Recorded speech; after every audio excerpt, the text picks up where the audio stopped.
first, because we are near the midterm, we need to think about the midterm. Yeah. But I look at the, in our syllabus, the schedule, because we need to do another assignment before the midterm. Yeah. Right. So right now you are working on the first assignment. After first assignment, you need to have the second assignment based on my plan. Yeah. Preparing for the midterm. Yeah. So let's look at the calendar. The calendar. Yeah. We have a spring break this month. The last week. Yeah. This week. Last week. Oh, you couldn't see it? Oh. Hey, sorry, one big mistake. Yeah, I saw it before because I need to show you this window. Yeah. Sorry, let me stop. Yeah. Oh, sorry. The zoom window. Yeah. I need to enlarge my zoom window. This zoom window. And show you the full screen. All right. Okay. Then I can show you my calendar. So here you see my calendar, right? Yeah. So here first, this week, last week of March, this is the spring break. Okay. Yeah. So when we arrange our midterm, we need to, before, after, right? So only two cases. Before the midterm, after the midterm. In my original syllabus plan, I put it before midterm, right before the midterm. Yeah. But now, so if you see right now, so we are here, okay, March the 3rd. And then now we are working on the first assignment. The deadline is March the 9th, Sunday. But we need to do second assignment, right? Second homework assignment. So then we need to, I can give you assignment this week, but you need some time to complete it, right? So we cannot do it before the midterm. Because we need to do review. Before the midterm, I need to give you at least 2 sessions review. I need to explain the quiz questions, homework assignment questions in 2 review sessions.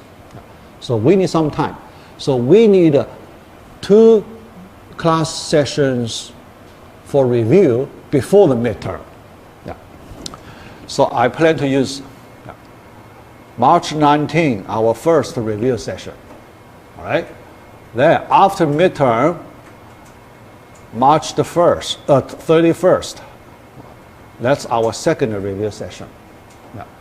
Then your midterm should be April 2nd, Wednesday. Yeah. So our updated, so now I need to update the midterm test time. Yeah. April 2nd, Wednesday. Yeah. So I will update my syllabus. Also, I post in announcement. Yeah. So this important change. In this way, you can do 2 homework assignments and study, review, preparation. So, get it ready. So after the spring break, Wednesday, that's the midterm. Okay? Yeah. So that's an important change. That's a very important change. All right. Yeah. So that's the first thing I want to talk about. Yeah. Second,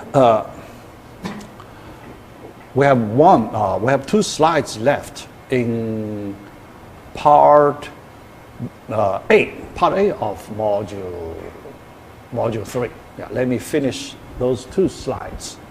So then we study the new topic today, part B. Yeah, let me bring up the PowerPoint slides, part A. Yeah. All right, yeah, the second to last slide. So this one. Yeah. All right, let me display.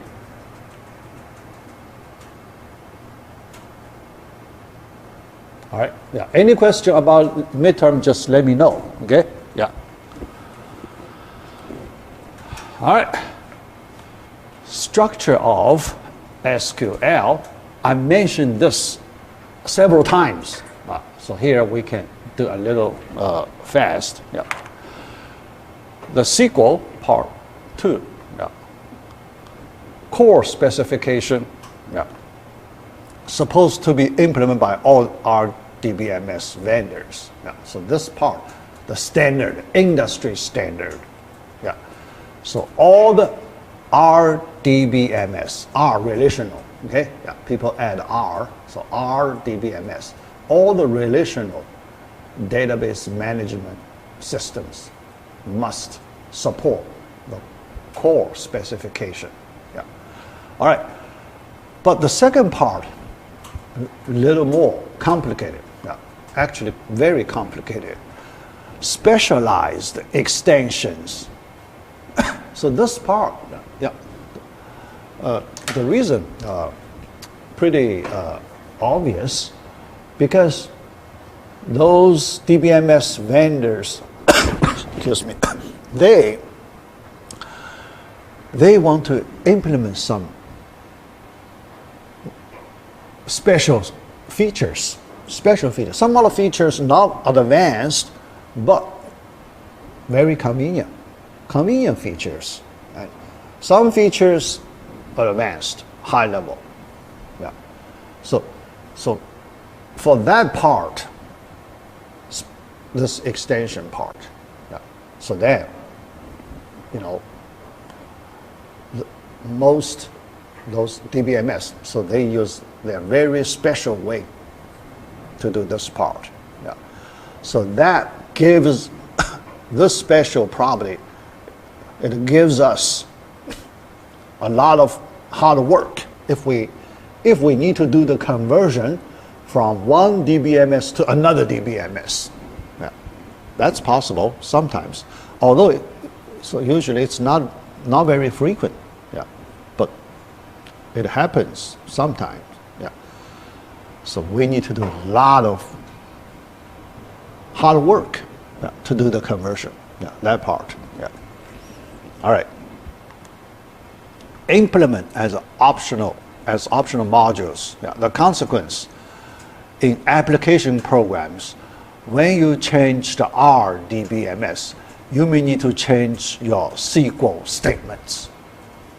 Yeah. Yeah. And that change, most of the time, very difficult. Okay, you need to find a lot of examples. First, you need to study, yeah, the documents, yeah, find a lot of examples online from web. Then you need to do a lot of experiments. Okay, so usually you need to do a lot of work to do the conversion. Yeah, all right, yeah. At this time, I may like to review one thing. Yeah, so one thing I mentioned, I talked about last time. Yeah. But here, because we are talking about this conversion thing, right? The change DBMS. Yeah. So here, let me do review a little bit. Yeah. So when we change from one DBMS to another DBMS, what do we need to change? Okay, this question I talked about before. Yeah, here, let me just review. So because this question pretty important. So let me just review. Yeah. Yeah. All right. Let me use two programming languages to do the review. Yeah. We know Java way, PHP way, different, right? So we need to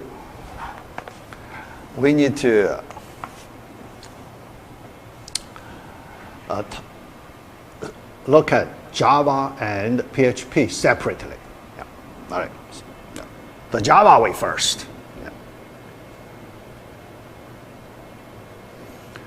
Java way, We know the main approach Java used, a special approach. Java used some generic approach. So what's the generic approach? Let me recall. I talk about this. Java used some generic approach.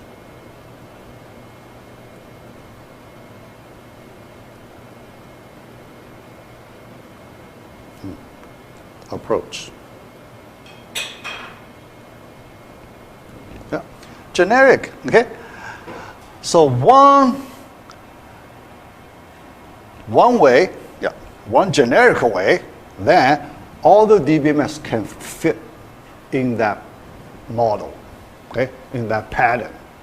So Java treat as some smart way, efficient, smart way, okay? So let me review that part.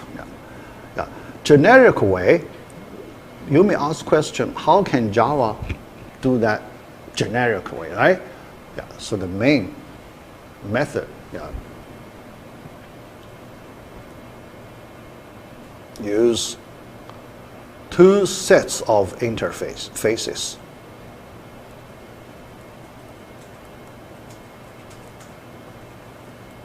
All right? So detail I do not expand because this is a review, old stuff. Okay?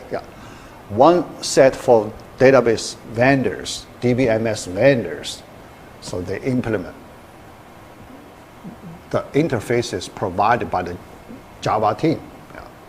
Second set of interface for our programmers, application programs. We need to apply that set of interface to do the queries. Two sets. All right. But in using this way, so when we change DBMS, what do we need to do? So we need to, here I review, okay? All right. So here, what do we need to do? We need to change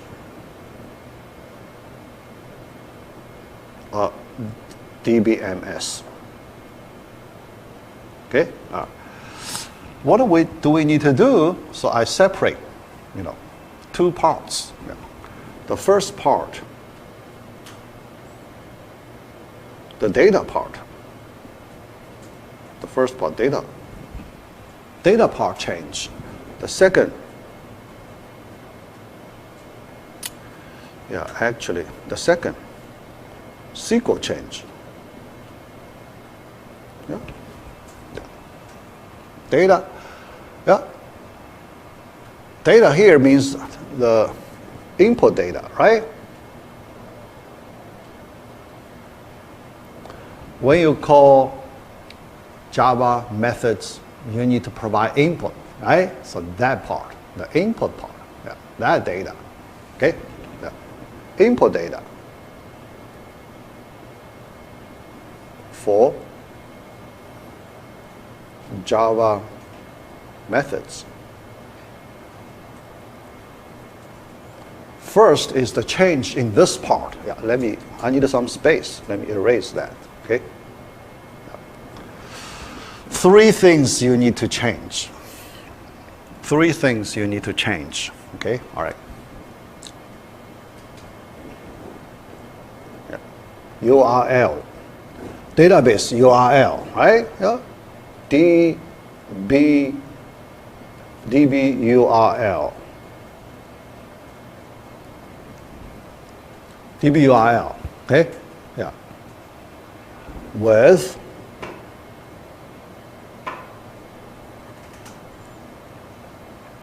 because only after URL is still not enough.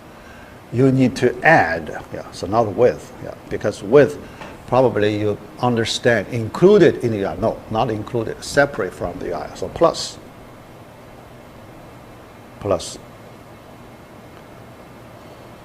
users information. User, that's the username password, right? Because database, you need to have an account, user account information. So you need to enter username password as the data input. when you call some method, you need to provide, username, password, okay, as the parameters. Yeah. All right, so that's one thing you need to change. Second, DB drivers. Driver, one file, okay, one library file. The driver file, download, change the driver file. That driver file contains the database vendors implementation. They need to provide the communication implementations.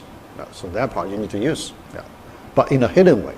Okay, so you put the driver library file in appropriate location. In appropriate location. All right. So here I do not go very far. Okay. So in a web application, so there is a special location to hold Java library files. So that folder, okay, there should be a special folder hold all the Java library files in that location. Okay. All right. So that's the second thing you need to change. The third thing, let me see. The third thing. The third thing actually is this. So third thing, that's what I mentioned, that is the SQL change. SQL change. SQL code change. Okay. Code. SQL query. Let me write query. Okay. SQL query change.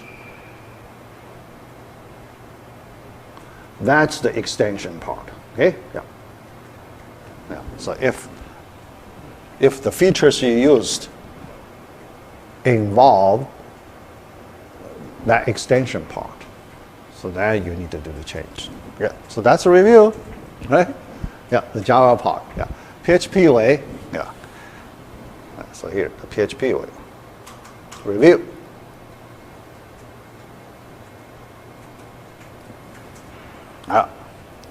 The PHP way completely different. PHP does not use interfaces. So you don't have that, interfaces. And you do not use the database drivers. So nothing about interfaces. All right. So the PHP way, also two-part. Okay. Two-part. So let me write it simple. Simple. All right, the first, DBUIL. This part, so you'll have to change. DBUIL, okay? Plus users account info. All right. Then the second part.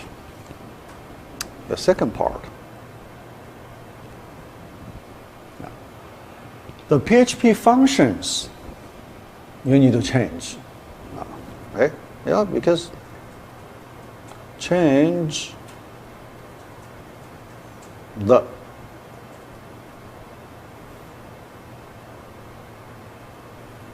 DB query functions.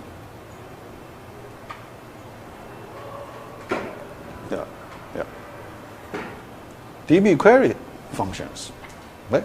So the functions must be developed for the specific DBMS, right? Specific to the DBMS. That changes. So MySQL, so you have MySQL query functions. Oracle, you have Oracle query functions, and so on. You need to change those functions. Okay. All right. So then 3. That's the SQL query change. same as the, Java part. Query. Change. Yeah. Still for the extension part. Yeah. Not for the core part, for the extension part. Yeah. Yeah. So that's a review. Okay. Yeah. All right. For this particular issue. Yeah. All right. Yeah. So we complete this slide. Yeah. Then let's move to our last slide of part A. Yeah. This slide we want to, compare some concepts. Yeah. So here, yeah. SQL terms. Yeah. Actually, we learned that, right? Yeah. Table. Yeah. Table in our. So here, the SQL. We know the top row. That's for the business environment. The bottom row. That's the relational model that I mentioned in the, academic project. Yeah.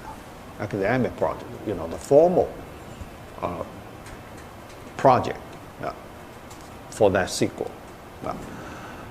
Yeah. So then the comparison table corresponds to relation. Yeah. Row corresponds to tuple. Yeah. So here there's a, concept tuple I need to explain. Yeah. So this tuple concept in math. So that's the concept we borrow from math. So in math we have this concept. Yeah. Tuple. Yeah. So then column attribute. Yeah, yeah. And so this tuple concept in math, so we know. So we group a set of elements, a set of ordered elements, that tuple. Yeah, so usually we use this format. So here, parenthesis, parenthesis for the tuple. Right? A1, comma, A2, comma, dot, dot, dot. A sub n, comma. Yeah. So that's a typical tuple representation. Yeah. So people call it n tuple, n tuple, n dash tuple. Okay? Yeah. So 2 tuple, 3 tuple, n tuple. Yeah. All right. So this concept in math, there is another similar concept in math, set concept. Set concept. Yeah. We also need to use here. Yeah. So when we use the SQL table, so we need to, in our discussion, in our understanding, so we need to use these two concepts, tuple concept and the set concept. Yeah. But the set concept, we need to modify it from math. Yeah. So math, the set theory, right? In discrete math. So you learn the basic set theory. Yeah. So here we need to borrow that concept from math. Yeah. But in our computer science, in our database context, and especially in the SQL, in the business environment. In the business environment. So we have to modify the set concept. Yeah. Yeah. So we cannot use the math set concept directly in business. We need to modify it because we need a special situation. Yeah. So let me explain that part. All right. So tuple, it's an ordered list of elements. Ordered. Yeah. So this property. Okay. Yeah. Ordered list of elements. Yeah. Why here we emphasize ordered? Yeah. Yeah. Because in set, this property is removed. When we talk about a set of elements, then the order is not important in a set concept. Now, in this tuple concept, order is important. Okay? Yeah. A1, A2, A3, it is different. So here, if I write this way, okay? Yeah. A1, A2, A3 is different from that A2, A3, A1. Order is important, okay? Yeah, yes. Yeah, same elements, yeah, but you change the order, you get a different tuple, okay? So that concept, yeah. Different from the set, yeah, so here we compare it on the set, yeah. Set is an unordered list of elements. Yeah, so that's the first obvious difference. Yeah. Second, actually there is a second different property. Yeah. Yeah. Here in my notes, I didn't mention, yeah, but here I just added, you know, the second difference.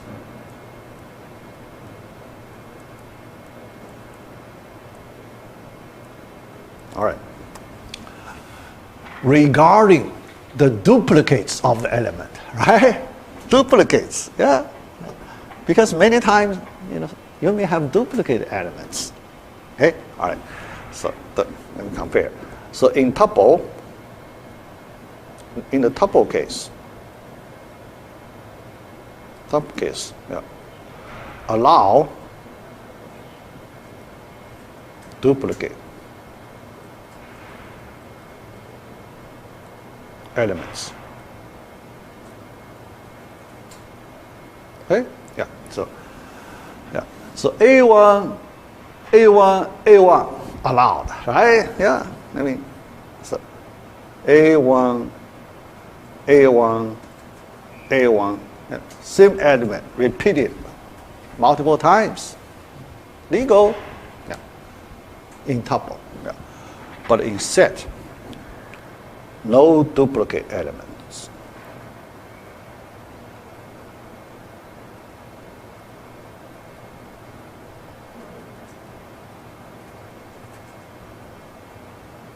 Okay, so another important difference. Yeah. No element can be repeated. Okay, yeah. So if you repeat one element second time, it's not a legal set. Okay, not a legal set. Yeah. All right. So here the duplicates. Yeah. So not a legal set. So, but this is from math. Now, this requirement, this duplicate, this requirement is based on the, you know, from math. Yeah. We inherit, so we from math. Yeah. But in our SQL, then this restriction, people feel too restrictive. Yeah. Because in our real world applications, many times, we need to allow duplicates in a set, yeah, in business. Yeah. Otherwise, not convenient. Yeah. Not convenient. So when we use the set concept in business, in SQL business, we have to modify this concept. We allow duplicates in SQL, right? But we don't want to make confusion, right? Yeah, because in math, duplicates not allowed. So we do not want to get confused with math. Yeah, because in math, this property is important. No duplicates, this property is important, okay? Yeah. So then people do it this way. Yeah. People do not change the set definition in business, in SQL. Yeah. So people introduce a slightly different concept in SQL, in business, okay? Yeah. So they call it, they change, modify, yeah. They change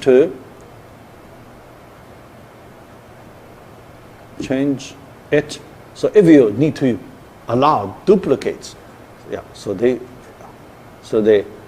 use, yeah, not change. Oh, because set can still be used, right? If no duplicates, set can still be used. Yeah. So it's not change.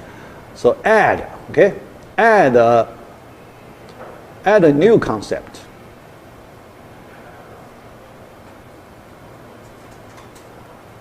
That concept is called a multi-set. Multi. Yeah. Yeah. You know. Yeah. One element can repeat multiple times. But no order. Yeah. Now you compare with tuple concept. Yeah. Yeah. Yeah. There is no order. Yeah. Yeah. But one element you can repeat more than one time. Yeah. So that's the multi-set concept. Yeah. And our table, our SQL table, yeah. So after this concept is introduced, our SQL table is a multi-set. Okay? Yeah. So it's not a set, it's a multi-set. Okay? Yeah. Multi-set. Yeah. So that's the, our understanding. Yeah. So we try to understand the SQL table better. Yeah. All right, so we complete part A. Yeah. So let me jump to part B.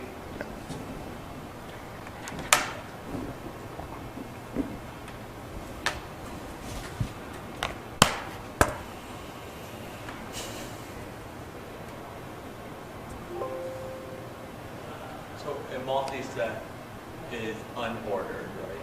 Yes, unordered. Yeah, it's unordered. Yeah. Okay. Yeah. All right. Yeah. So let's go to part B, the topic, understand SQL data.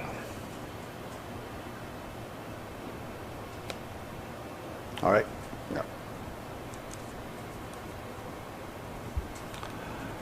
B.1, numeric and string data. We want to understand the most frequently used data types, numeric and string data. Right. All right. Let's look at a numeric data type first. Yeah. All right. Integer of various sizes. Yeah. So there are many different ways to write. Yeah, so you can use capital. Yeah. So here, the capital. Yeah. So remember I talk about uppercase, lowercase convention, right? Yeah. All right. So here, let me refresh your memory. Our convention. Yeah. Uppercase.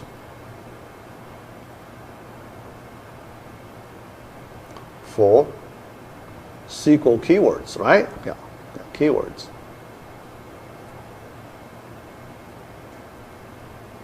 Okay, SQL keywords. People like to use uppercase. Yeah, all right. Yeah. But it is not required. Yeah, so many people use lowercase. Still legal. Okay, still legal. Yeah, but usually. For our programmers, yeah, usually we try our best to stick to the convention, yeah, but sometimes people like to change a little bit, yeah. Normally, all the SQL keywords you use uppercase, yeah, but so here for the data type. Integer, the name of integer, there most people use lower cases for the data type. So you can see, yeah, in the table definition, most of the time people like to use lowercase. Yeah, it's hard to explain. People just feel, I feel more comfortable. Yeah, I feel more comfortable using lowercase. Yeah. All right. So here I can explain a little bit. Okay. All right. So I pointed out. Okay. So although I put here the uppercase, but in the definition, yeah, in the, when you get to the definition, jump to the definition, you can see most of the time people use the lowercase for these data types. Yeah. I can explain a little bit. Yeah. Yeah. All right. Yeah. For example, see, so here I copy. This is one line from one example. So I took from a database. Yeah. Line, that's the field name. Field name, remember we use backtick, okay? So not the single quotes, backtick, yeah, because we want to tell the DBMS, we want to use this line name literal, as literal string. Now, in case it happens to be a keyword, DBMS should not use the keyword meaning, use the literal string meaning. That's the thing we want to tell DBMS. Okay? Use the, backtick notation. After that, you can see integer int. Then, people use the lowercase. Yeah. All right? Yeah. Then, 2 inside parentheses, 2 digits. So you specify the data size. Yeah. The size of the data. This line field. Yeah. Where you enter the data for this column, how large is the size? Up to 2 digits. Up to 2 digits. That's 2. Okay? Now, if more than 2, that's illegal. Okay? So illegal. Yeah. Yeah. All right. So then default, 0. Yeah. Like that. Okay. All right. So now, is the size of the integer allowed to be 1 or 2? You said 2 is digits. Oh, digits. What I mean, up to 2 digits. Yeah. Yeah. 12. 2 like that. 99. 99. Cannot be 3-digit number. Okay. All right. Up to 2-digit number. Okay. Yeah. Okay. Up so to. we could have it be a 2 or 3 or any number, but you Yeah. could have it at 2. Yeah. 2, 3. 10, 12. You can use. Think about how large the typical data size. Okay. Yeah. So you estimate. You estimate. Yeah. Yeah. Inside that parenthesis. Yeah. That's the integer. Okay. Yeah. The floating point. The floating point numbers in math we have a real number concept, right? But in our computer science, we have to modify. Yeah. We cannot use the real numbers concept directly from math. Yeah? Because we have limitation. When we represent number, we can only use finite number of digits to represent a non-integer number. Yeah. Floating point. Yeah. You need to represent non-integer number, floating point. Yeah. So here, yeah. So we have this concept, floating point numbers concept, of various precisions. Yeah. All right. So the type name you can call float, you can call real, but even in real, the same thing as float meaning, not the real in math meaning. Okay. Yeah. But most of the time, people use the float name, not real name.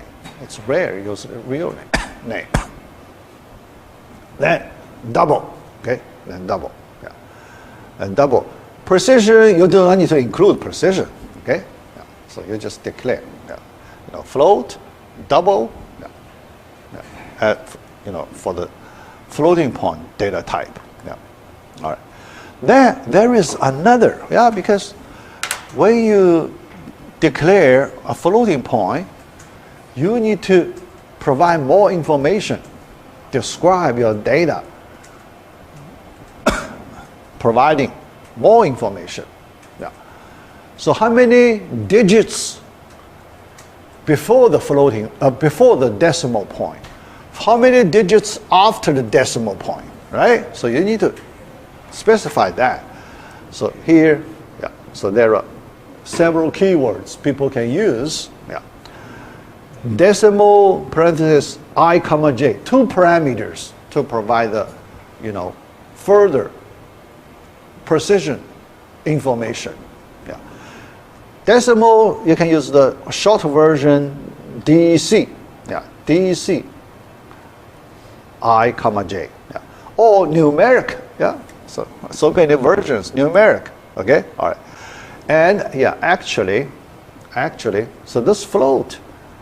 Yeah, so this way, you can use on float. Yeah. So when you declare float, you just write. Yeah. Usually people use lowercase. Yeah, just like integer, int. Yeah. People, like to. Yeah. People feel more comfortable. It's hard to explain. Yeah. Yeah. From the psychology point of view, okay, people don't feel comfortable using uppercase. Yeah. When they describe data types. Yeah. So float, parenthesis, yeah, like comma, I comma j. Okay. Yeah. So this way can also be used float. Yeah. And a double. Yeah. I comma j. Okay. Yeah.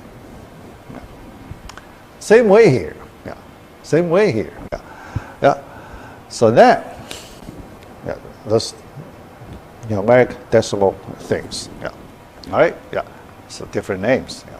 All right. What do the I and J stand for? Yeah. That meaning. Okay. Yeah. Precision. So I. Yeah. Total number of decimal digits. Yeah.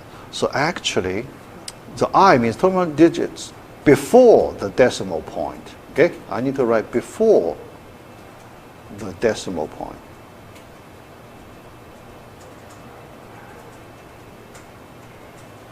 Before and after. Yeah.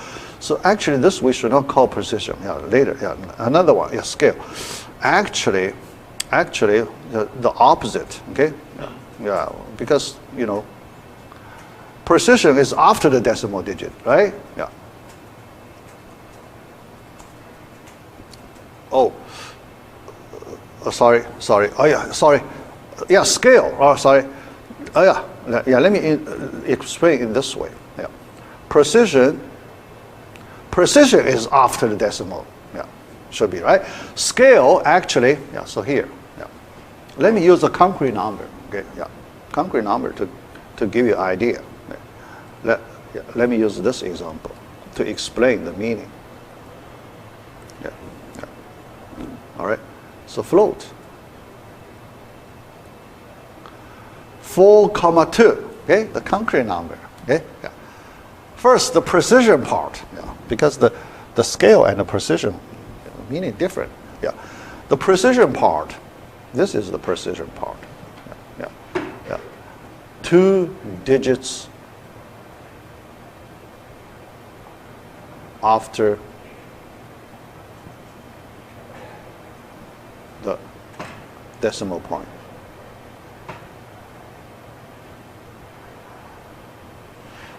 Okay, all right. Then this 4, total number of digits, okay? Yeah, that's the scale, total number of digits. Yeah, so that's why total. So the precision should be, after decimal point. Then that's the precision. Yeah, scale. The whole thing. Yeah. Right. So this total of digits. Okay. Yeah. So here you can see before the.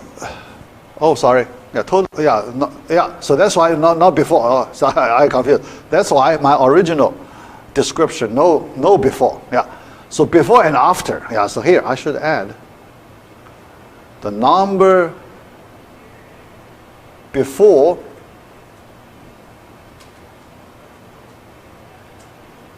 dot plus number.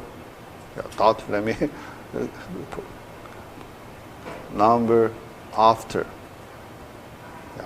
Then it's better. Okay? After that decimal point. Yeah. Yeah, let me use bracket. Yeah. Okay? Yeah, let me use a bracket here to separate.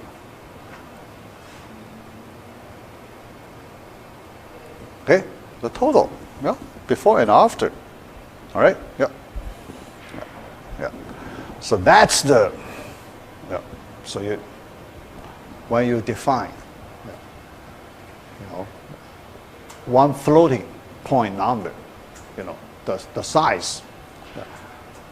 So you need to provide more information like this. Yeah. All right. Yeah. So then, the thing is, there is another issue you need to consider. Okay. Yeah. Because when you use the data representations in business, there is one important problem. So that's the error part. Error. Data representation. Can you represent all the data you need to use in business precisely? It's hard. Precisely, it's hard, right? Yeah. So there is some error issue. So here, we need to discuss a little bit. Numerical error issue, okay? All right. Think about when you use the data representations in banking industry. So you need to represent the amount of money using appropriate floating point numbers, right? Yeah. But for the money, you cannot use too many digits, right? Yeah. Think about 2 digits. Yeah.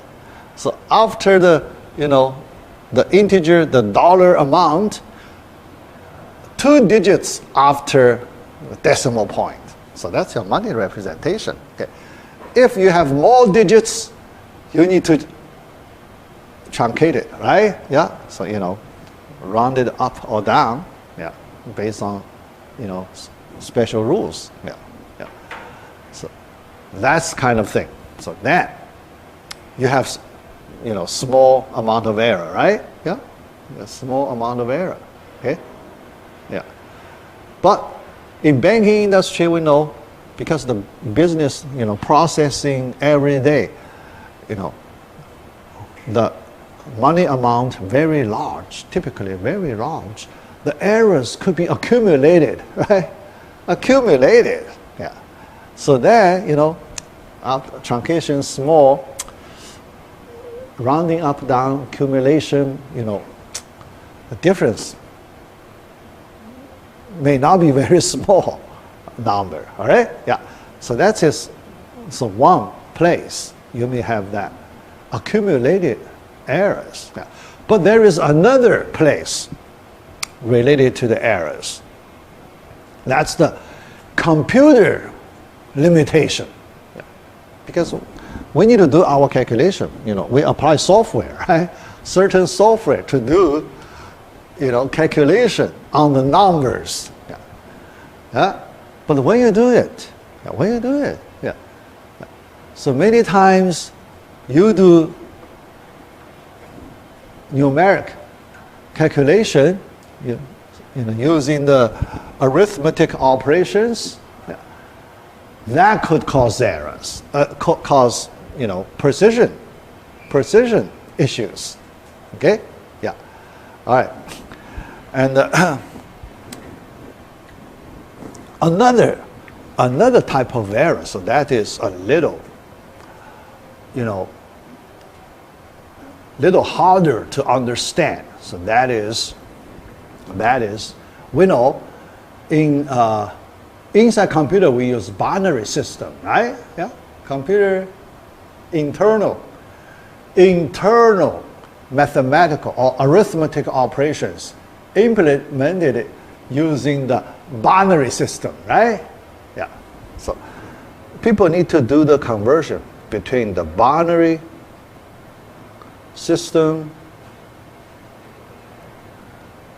and decimal system.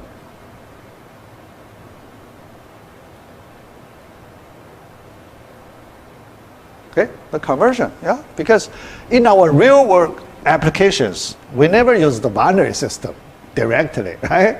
We use the decimal system. Yeah. But internal computation, use the binary system, not the decimal. So there is a conversion. But when you do conversion, the error caused in the conversion, right? Do you know certain special errors may occur during the conversion? During the conversion. Yeah, here, let me give you an example. Yeah. So you may ask, how can you get errors using conversion, right? Yeah. The reason very simple. The reason, because in our computer, we can only use a finite number of digits after the decimal point or binary point. Yeah.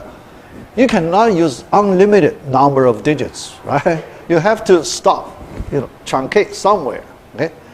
Yeah, when you do arithmetic calculation. But the issue is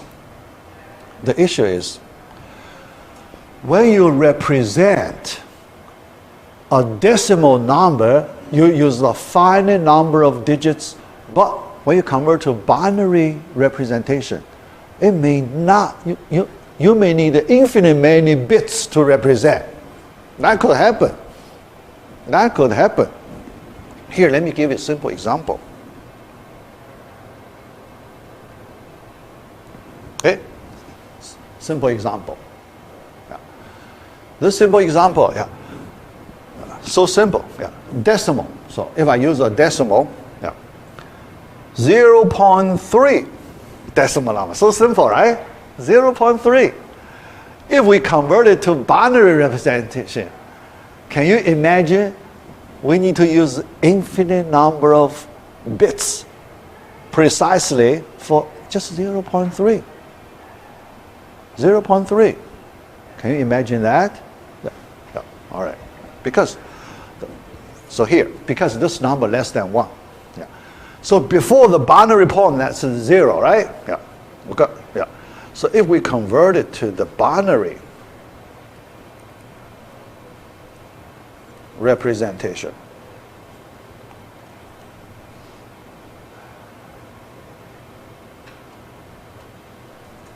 okay? You cannot use a finite number of bits to represent it, okay? All right. So think about 0.3, yeah. So let's understand the binary representation a little bit, okay? All right. So for the binary, let me use the small space here. Binary here, all right? 0.1 in binary, it corresponds to 1/2, right? If we use fraction, that's 1/2. 0.1, all right? 0.11, yeah. Oh, sorry, not 11. 0.01 in our, corresponds to the fraction 1/4, right? 1/4, yeah, all right, binary. 0.001, yeah, corresponds to, so if we use the binary, 1/8, okay? Let me write another one, so it should be enough, okay? So you can see, that corresponds 1/16. You can see the denominator is power of 2. Yeah. Every time when you use a digit, when we need to represent 0. Just a 1 bit location after the binary point, you need to use a fraction with the denominator power of 2. All right? Yeah. Think about each one is 1 digit, 1 bit location after the binary point. You use multiple, think about it, you use multiple representations of that, adding together, you can see the denominator always power of 2, right? Always power of 2. So from this observation, you can see if a decimal number, if you want to represent binary system precisely, the denominator must be a power of 2. you can represent precisely. Otherwise, you have no way to represent it, right? Yeah, because all the, 0 point, all power of 2, right? You're adding up, still power of 2. Common denominator, still power of 2, right? But this 0.3, you write it 3 over 10, okay? So this is the simplest fraction. 3 over 10, its denominator is not power of 2, right? Its denominator is not power of 2. But if you want to represent in binary format precisely, you need infinite many bits. You need infinite many bits, but in computer you have to truncate somewhere, right? When you truncate, you get error. You get error. Yeah. So that means when you do the conversion, system conversion, yeah, you need to expect, every time you have some small error, but the error is accumulated, right? Error is accumulated. Yeah. At the end, your accumulated error may not be very small. Okay, may not be very small. Yeah.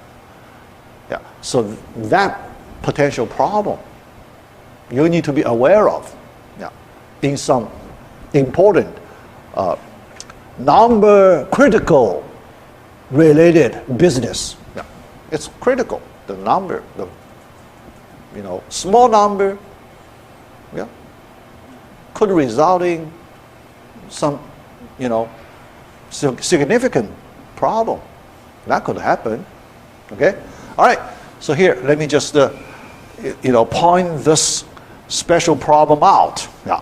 Yeah. Yeah. All right. Yeah. Character string data type.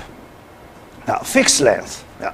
So variable length and fixed length, 2 types. Yeah.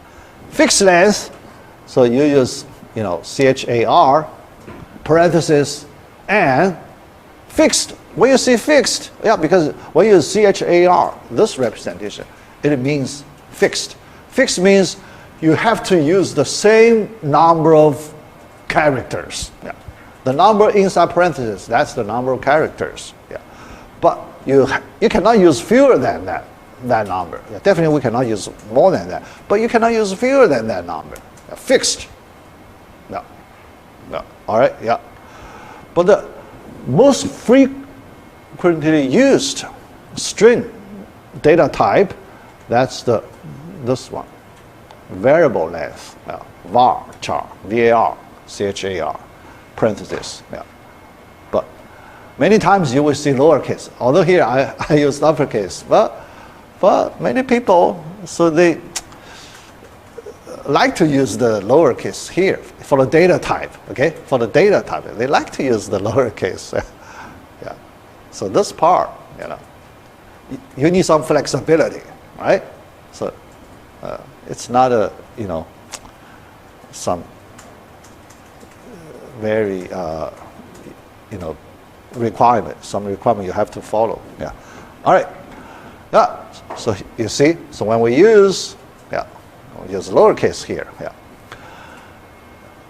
For the variable size, inside parentheses, 3,000. You see that number, pretty large. Yeah, because the content. So here, this line I took from a database, about math problems. Because here we need to store the content. The content is math problems.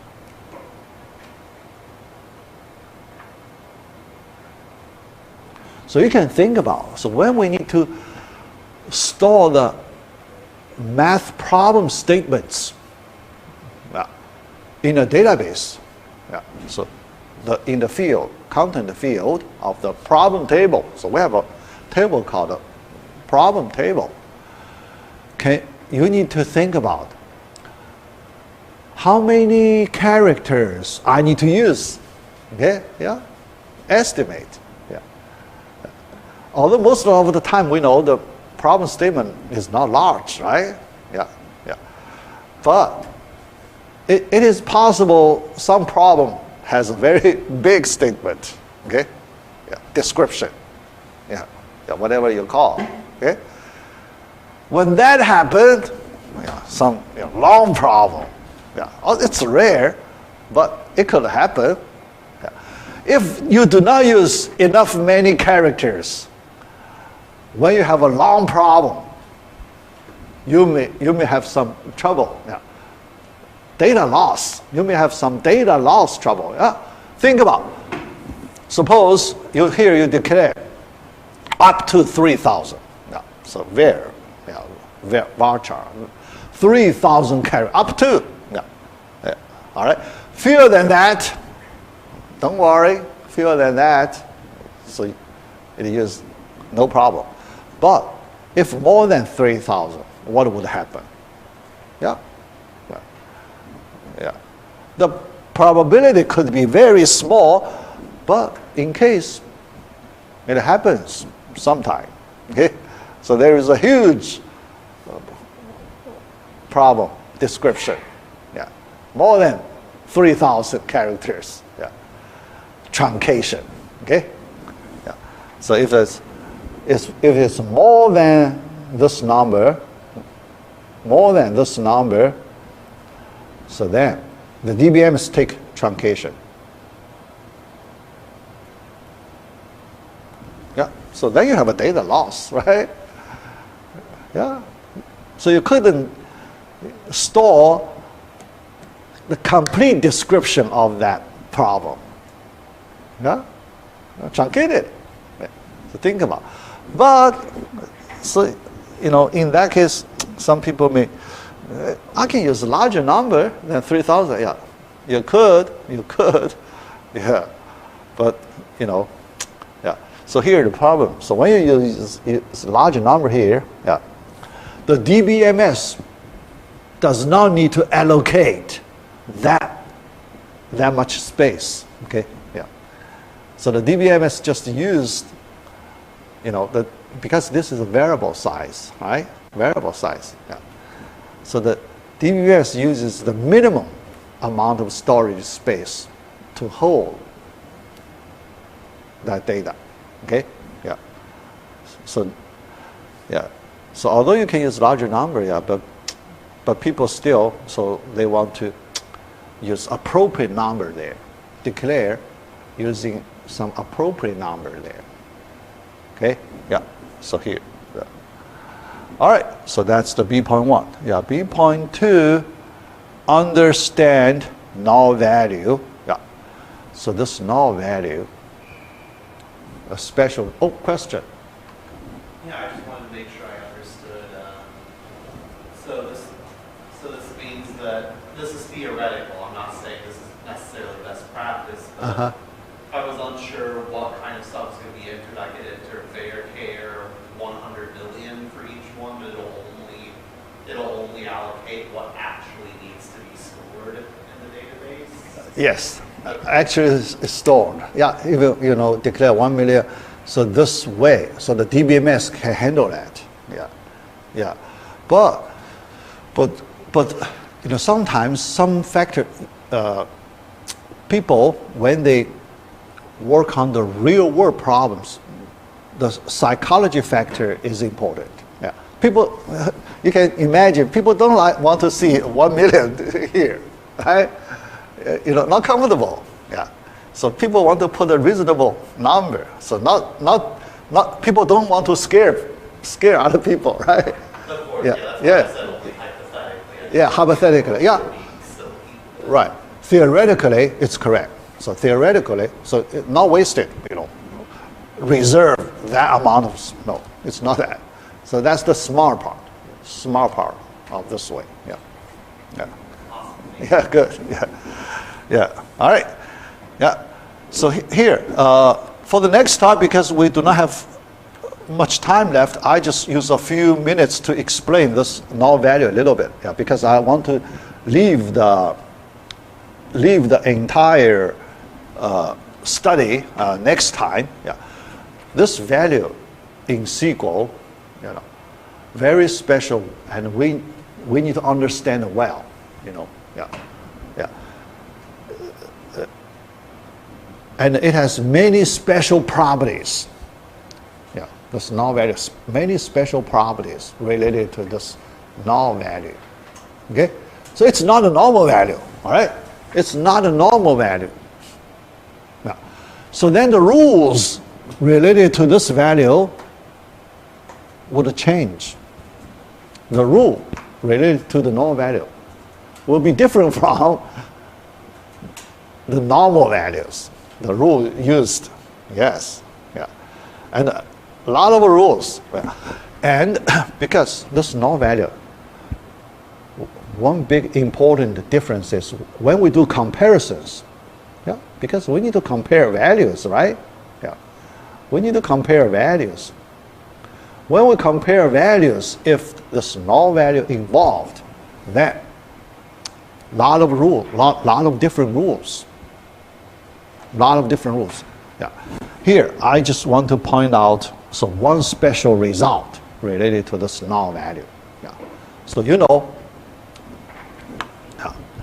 in our programming languages, yeah, so you need to use Boolean values, right? Yeah. So in your programming language, you need to use Boolean values.